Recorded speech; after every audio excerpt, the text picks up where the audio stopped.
بسم الله الرحمن الرحيم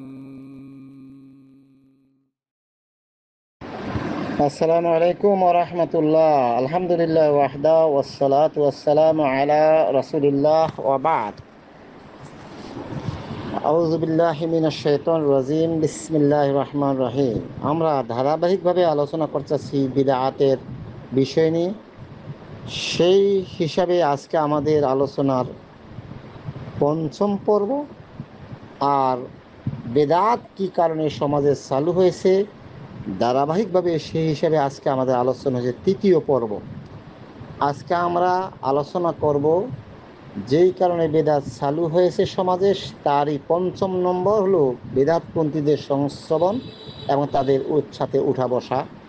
এই ব্যাপারে কোরআন এবং হাদিস কি বলেছে সেই বিষয়ে আমরা সংক্ষিপ্তভাবে আলোচনা করব ইনশাআল্লাহ। এই ব্যাপারে কোরআন কারিমের সূরাতুল আনআমের ৬৭ নম্বর আয়াতে আল্লাহ পাক বলছেন, আউযু বিল্লাহি মিনাশ শাইতানির রাজীম, লিকুল্লি নাবাইন মুস্তাকাররুম ওয়া সাউফা তা'লামুন। প্রত্যেক সংবাদের নির্ধারিত সময় রয়েছে এবং অচিরেই তোমরা জানতে পারবে।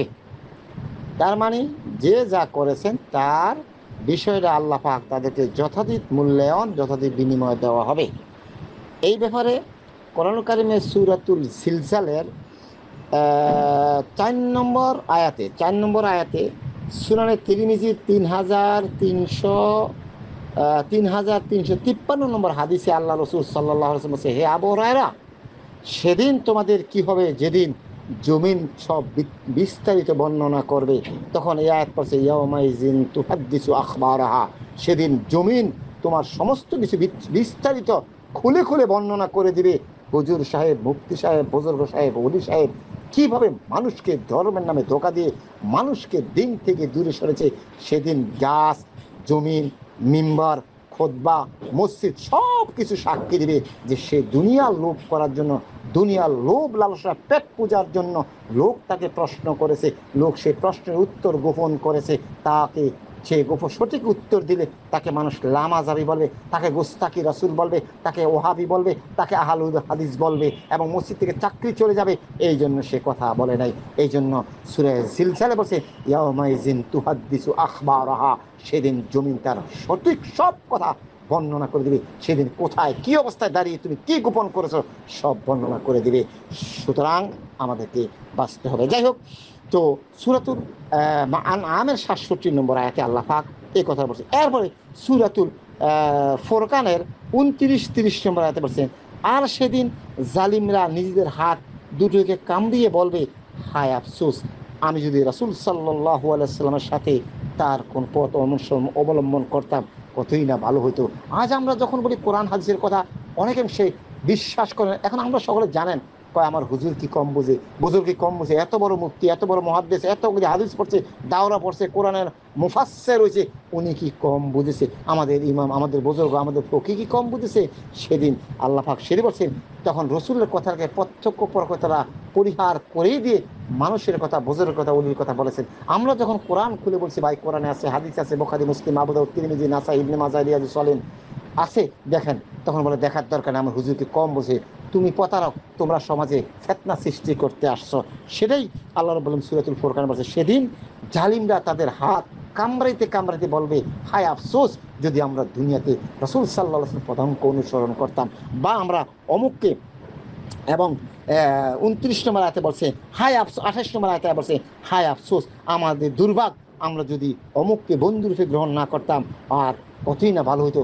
আজ এই হুজুরের কথা শুনে হুজুরকে বন্ধুরূপে নাই বানিয়া আহুল হাদিস সালাফিরা যখন কথা বলছো তাদেরকে গালি দিতাম, ওহাবিকুরা, লামাজাবিকুরা, গুস্তাকে রাসূলকে গালি দিতাম, মসজিদ থেকে ঘাড় ধাক্কা দিয়ে বের পেতাম, সমাজ থেকে তাড়ানোর ব্যবস্থা করতাম। আয় হায় আফসোস, এই হুজুরের অবস্থা কি? সেদিন এই হুজুর কি বলবে? যে সেদিন সূরাতুল আহজাবের ৬৬ নম্বর আয়াত সে কি বলবে সে কথা আল্লাহ বলছেন, ইয়াউমা তুকাল্লাবু উজুহুহুম ফিন নার, ইয়াকুলুনা ইয়া লাইতানা আতানা আল্লাহ আতানা রাসূল, সেদিন তারা যখন আগুনে উল্টা পাল্টা করে ভাষা শুরু করবো, চেঁচা শুরু করবো, তখন বলে হায় আল্লাহ, ইয়া যদি আমরা যদি এই যে এদের অনুসরণ যদি না করতাম, ইয়ামা তুকাল্লিবু উজুহুম ফিন্নার ইয়াকুলুনা ইয়া লাইতানা আতানা আল্লাহ আতানা রাসূলা, সে যদি এই ভণ্ড প্রতারকের অনুসরণ না করে দিই, আল্লাহ এবং রসুলের অনুসরণ করতাম, কতই না ভালো হতো। তো সেদিন কোনো কাজে আসবে না।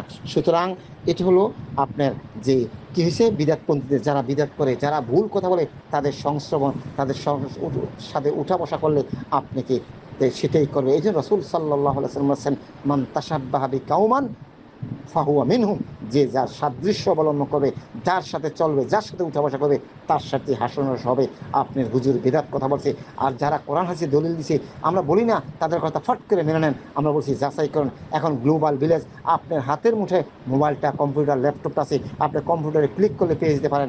একটু যাচাই করুন, যদি যাচাই না করেন, সেদিন আপনি বলবেন সে আল্লাহ 66 এবং 67 নম্বর আয়াতে বলবো, ইয়া হে আল্লাহ, এই যে আমাদের সমাজের বড় হুজুর মুফতি, উনি আমাদের পথভ্রষ্ট করছে, তাদেরকে গজব দেন, বড় গজব, লানাহুল লান আল কাবিরা, বড় গজব দেন। সেদিন হুজুরও ভাগবে, মানে আপনিও ভাগবেন। এই জন্য সেদিন আল্লাহ বলছে, ইয়াকুলু ইয়া লাইতানি কুনতু ইয়াকুলুল কাফিরুন ইয়া লাইতানি কুনতু তুরাবা, সেদিন কাফেররা বলবে হায় আফসোস, আজকে যে আমরা মাটি হয়ে যেতাম সেদিন। সুতরাং বেদাতির সাথে সংস্রবণ, তাদের সাথে উঠা বসা আমাদেরকে পরিহার করতে হবে। তবে সমাজে চলার ক্ষেত্রে আপনি মুক্তসুর উঠেন, এবং আরেক ক্ষেত্রে চলতে পারে, সেটা হলো তাকে দিনী দাওয়াতের ক্ষেত্রে। দিনী দাওয়াত দেওয়ার পরে, তাওহীদ সুন্নাহ দাওয়াত দেওয়ার পরেও যদি সে বিদআত এবং শিরকে অটুট থাকে, তার সাথে উঠা বসা করা যাবে না। আল্লাহ পাক আমাদেরকে সঠিক বুঝ দান করো। আমিন। সুবহানাকাল্লাহুম্মা বিহামদিকা আশহাদু আল্লা ইলাহা ইল্লা আনতা আস্তাগফিরুকা ওয়া আতুবু ইলাইক। আসসালামু আলাইকুম ওয়া রাহমাতুল্লাহ।